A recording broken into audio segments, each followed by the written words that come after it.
వేదిక మీద ఉన్న సభాధ్యక్షులు, స్థానిక శాసనసభ్యులు, మీ అందరి అభిమాన నాయకులు, నా మిత్రుడు కోరం కనకయ్య గారికి, స్థానిక పార్లమెంటు సభ్యులు, అనుభవజ్ఞులు, కేంద్ర మాజీ మంత్రివర్యులు పెద్దన్న బలరాం నాయక్ గారికి, మార్కెట్ కమిటీ చైర్మన్ గారికి, ఐటీడీఏ పిఓ గారికి, హౌసింగ్ ఎండీ గారికి, డిఎం గారికి, ఆర్డీఓ గారికి, డివి గారికి, వేదిక మీద ఉన్న పెద్దలకి, ఈ కార్యక్రమంలో పాలు పంచుకుంటున్న నా కుటుంబ సభ్యులైన నా ఆడబిడ్డలు, అన్నదమ్ములు, మీడియా మిత్రులు అందరికీ మనస్ఫూర్తిగా శిరస్సు వంచి హృదయపూర్వక నమస్కారాలు, వందనాలు. చాలా సంతోషం. మీ అందరి కష్ట ఫలితంగా తెలంగాణ రాష్ట్రంలో పేదోడి ప్రభుత్వం, ఇందిరమ్మ ప్రభుత్వం ఇంకా ఒక 20 రోజులైతే 2 సంవత్సరాలు పూర్తవుతుంది. ఇంకా 2 సంవత్సరాలు కూడా పూర్తి కాలేదు. ఈ వచ్చిన పేదోడి ప్రభుత్వం గౌరవ ముఖ్యమంత్రి రేవంత్ రెడ్డి గారి నాయకత్వంలో నిరంతరము పేదవాడికి అండదండలుగా ఉంటూ, పేదవాడికి భరోసా ఇస్తూ, పేదవాడి కష్టాల్లో పాలు పంచుకుంటూ, పేదవాడికి ఏమి చేయాలని తపన పడుతున్న ప్రభుత్వం మీరెన్నుకున్న ఈ ఇందిరమ్మ ప్రభుత్వంలో ఆనాటి పెద్దలు పేదవాడికి ఆత్మ గౌరవంగా చూసే ఒక చిన్న ఇల్లు ఇవ్వాలనే జ్ఞానం కూడా లేకపోతే, ఈ పేదోడి ప్రభుత్వం ఇందిరమ్మ ప్రభుత్వం వచ్చిన మొదటి సంవత్సరంలోపే రాష్ట్ర వ్యాప్తంగా 4.5 లక్షల ఇళ్లు, ప్రతి నియోజకవర్గానికి 3,500 ఇళ్లు తగ్గకుండా రాష్ట్ర వ్యాప్తంగా 22,500 కోట్ల రూపాయలతో ఇందిరమ్మ ఇళ్లు కార్యక్రమాన్ని వడివడిగా చేపట్టాలని తపనతో ప్రతి నియోజకవర్గంలో ఈనాడు ఇందిరమ్మ ఇళ్లు కార్యక్రమం యుద్ధ ప్రాతిపదికన కులాలు, మతాలు, పార్టీలు కూడా చూడకుండా పేదవాడు అయ్యుంటే చాలు, పేదవాడికే ఇల్లు ఇస్తామని చెప్పి నీది ఏ పార్టీ అని అడగల, నీది ఏ కులమని అడగల, అర్హులైన ప్రతి పేదవాడికి ఇల్లు ఇస్తూ, ఇల్లు కట్టుకున్న వాళ్ళకి 4 విడతల్లో 5 లక్షల రూపాయలు ఆ కట్టిన స్థాయిని బట్టి ప్రతి సోమవారం నాడు వారి ఖాతాలో జమ చేస్తున్న ప్రభుత్వం డబ్బులు మీరెన్నుకున్న ఇందిరమ్మ ప్రభుత్వం.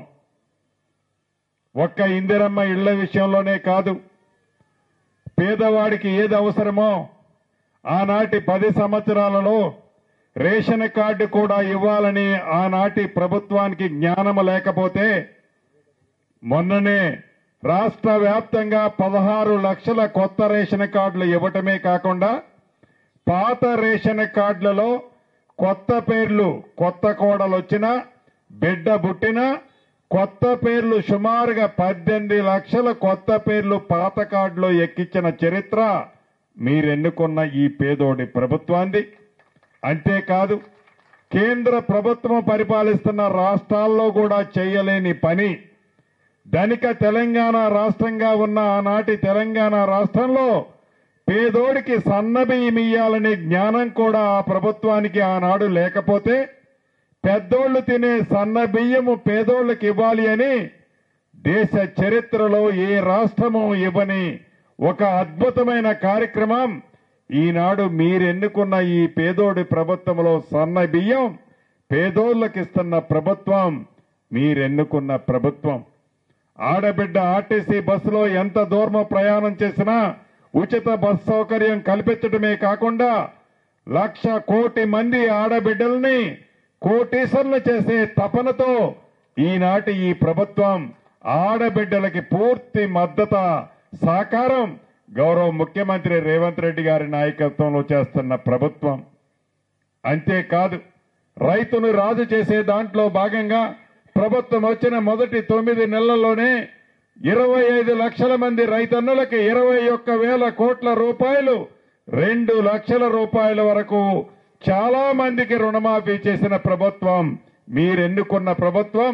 రైతు భరోసా కార్యక్రమం ద్వారా 9 రోజుల్లో 9,000 కోట్ల రూపాయలు రైతన్నుల ఖాతాలో జమ చేసిన ప్రభుత్వం మీరెన్నుకున్న ప్రభుత్వం.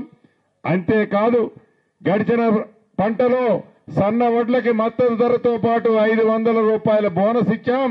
ఇప్పుడు కూడా అత్యధిక వరి పంట పండినా ఇప్పుడే గడిచిన 10 రోజుల నుంచి పండిన ప్రతి సన్న గింజకి మద్దతు ధరతో పాటు క్వింటాలకి 500 రూపాయలు ఇస్తున్న ప్రభుత్వం మీరెన్నుకున్న ప్రభుత్వం. ఇన్ని మంచి కార్యక్రమాలు చేశాం కాబట్టే ఇందాక మిత్రులు ఎంపీ గారు బలరాం గారు చెప్పినట్టు జూబ్లీ హిల్స్ బై ఎన్నికల్లో ఆనాటి 10 సంవత్సరాల పరిపాలన మాకు రెఫరెండంగా మేము ప్రజల ముందుకు వచ్చాం, మేము గెలుస్తామని కారు కోతలు కూసిన ఆనాటి మాజీ మంత్రులకు ఎర్రటి కర్రు కాల్చి ఓత 2 రోజుల క్రితమే పట్టణంలో ఉండే ప్రజలు కూడా కర్రు కాల్చి ఓత పెట్టారు. నిజంగా ఎన్నికల్లో ప్రజాస్వామ్యం ఇంకా బ్రతికుంది. ఏ ప్రభుత్వం అయితే పేదోడికి అండగా ఉంటదని మాటలు చెప్పటమే కాకుండా చేతల రూపంలో చేశాము కాబట్టే మొన్నటి ఎన్నికల్లో ఎన్ని ఓట్లయితే పోలయ్యాయో పోలైన ఓట్లలో సుమారు 51% ఓట్లు కాంగ్రెస్ పార్టీకి రావటం జరిగింది. అంటే గడిచిన 2 సంవత్సరాలు పూర్తి కాకముందే తెలంగాణ రాష్ట్రంలోని కాంగ్రెస్ ప్రభుత్వం పేదోడి ప్రభుత్వం ఎలా పేదవాడికి అండదండలుగా ఉంది అనటానికి మొన్న జూబ్లీ నియోజకవర్గం మీద జూబ్లీ హిల్స్ నియోజకవర్గం ఏదైతే ఉందో ఆ నియోజకవర్గ అసెంబ్లీ ఎన్నికల బై ఎలక్షన్స్ ఫలితాలే ఈ ప్రభుత్వం పనితీరుకి నిదర్శనమన్నది ఎప్పటికైనా కళ్ళు లేని కబోజుల కారు కోతలు కూసిన నాయకులకి ఫలితము చాలా స్పష్టంగా ఇప్పటికైనా అర్థం చేసుకొని మాట్లాడితే మంచిది అని ఈ వేదిక ద్వారా వారికి తెలియజేస్తున్నాను. అంతేకాదు ఇది స్వచ్ఛందంగా నిజాయితీగా పేదవాడి కోసం తాపత్రయపడే ప్రభుత్వం, పేదవాడికి అండదండలుగా ఉండే ప్రభుత్వం, పేదవాడి పక్షపాత ప్రభుత్వంగా ఉండే ప్రభుత్వం. ఎవడ ఏమి అనుకున్నా ఆనాటి 10 సంవత్సరాలలో పేదవాడికి ఇల్లిస్తే నాకేమి కమిషన్ వస్తుందని స్వార్థంతో పేదవాడికి ఇల్లు ఇవ్వటానికి డబ్బులు లేవన్నాడు. కానీ అదే కాళేశ్వరం కడితే 1,00,000 కోట్లు వస్తుందని కమిషను కాళేశ్వరం కట్టాడు. కానీ పేదవాడి ఆత్మగౌరవానికి నిదర్శనమైన ఇల్లు ఇవ్వాలనే జ్ఞానం రాలే. మొన్న జూబ్లీ హిల్స్ ఎన్నికల్లో ఆ ఎన్నికల సభలో చెప్తున్నాడు ఆనాటి మాజీ మంత్రి, మేము 1,00,000 ఇల్లు కట్టాం, 1,50,000 ఇల్లు కట్టాం, అవన్నీ మేము కట్టినాయి అని చెప్తున్నాడు. అరుపులు పెట్టినా పేదవాడికి ఇస్తానన్న ప్రతి కార్యక్రమాన్ని పేదవాడికి అందించి తీరుతాం. అది బరాబర్ పేదవాడి పక్షపాత ప్రభుత్వంగా ఈ ప్రభుత్వం భవిష్యత్తులో కూడా పనిచేస్తుంది. కాబట్టి ఆడబిడ్డలకి కొంతమందికి ఇల్లు ఇచ్చాం, మొదటి విడత ఇచ్చాం, ఇంకా 3 విడతలు ఇస్తాం.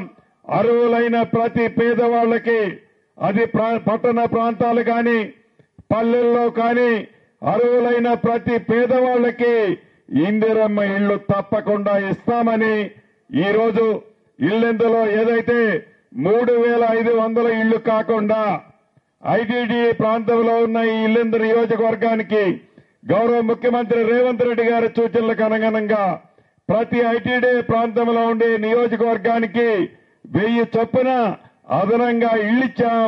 ఆ ఇళ్లకు సంబంధించిన శాంక్షన్ ని ఇప్పుడు ఇల్లెందు పట్టణంలో ఇస్తున్నాం.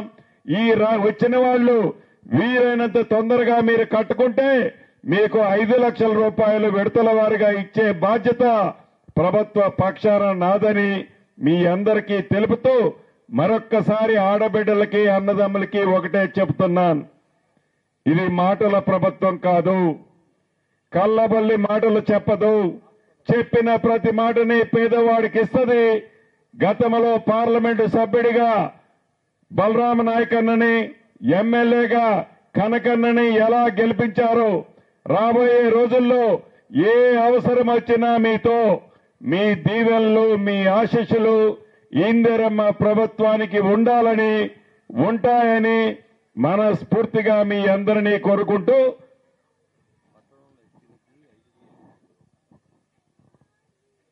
మీ అందరికీ